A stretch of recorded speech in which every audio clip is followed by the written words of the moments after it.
Meatfish, lord of the underpass, reveal the hidden depths of lap dancers, as the little people of Uganda dance in ways to amuse and astonish. Belch loudly and with great praise for a nice goat curry, which will arouse the most flaccid member. Watch it arise and spurt forth the essence of love, for the earth craves its salt. Young maidens will flex arms and legs in order to watch the vision of a young man turning the soil as if parting the veils of domesticity. I think my lungs have just rebelled. Help me. Send for a small kettle and 3 litres of strongly distilled witch hazel, before my eyes revolve at speeds only seen before on the craters of Mars. Touch me before it's too late. Not there, you dirty bastard. That area has been labelled as an area of outstanding natural beauty. You will defile me forever. Look, that cat is laughing in Dutch. I wonder if they understand mirrors. The void of space makes my Yorkshire pudding taste of paint. Yellow paint that's been looked at by an ugly child who swims backwards for the stream of time. Pandas may have the freedom of the hills, but a man called Chegwin wins gold in the Olympics of my mind. Ah, pause, and let the world spin ever towards tomorrow. Here he comes with moist eyes and an interchangeable smile. Feel his surprise as a 50p piece pops out of his bum. Can you taste how shiny it is?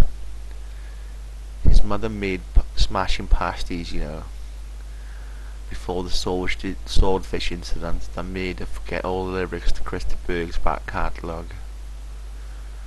The tattoo she has now is faded and looks like a minge now. A happy minge, but a minge. Ah, a thought occurs.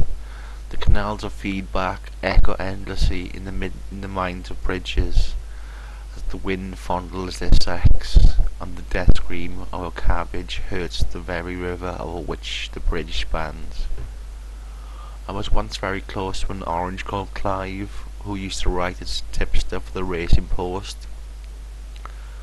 He's dead now, seized by an eagle who liked leather. Sweaty leather that had been washed down with vinegar, and the tears of an orphan kitten.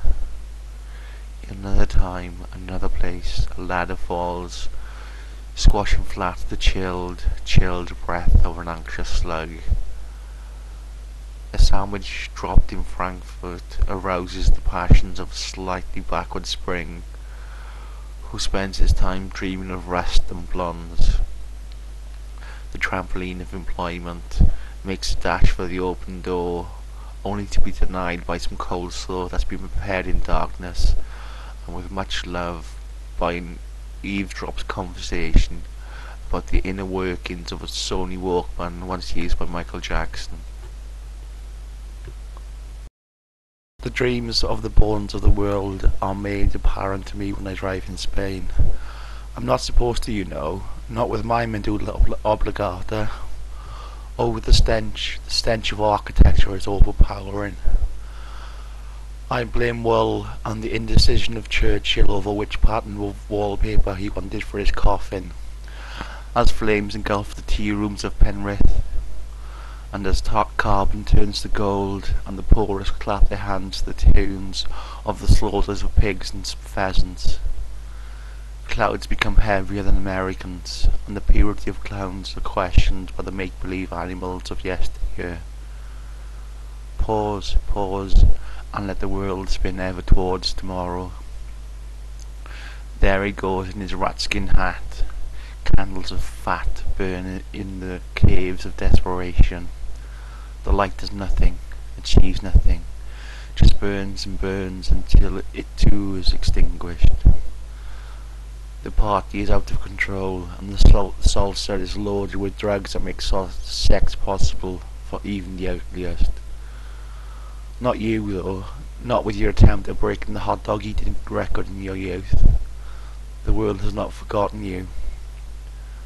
shadow passes over my heart and leaves me a present of discord and some bruised envelopes that have been licked by a telepathic dog called Buster. Or was it Venom? I cannot recall.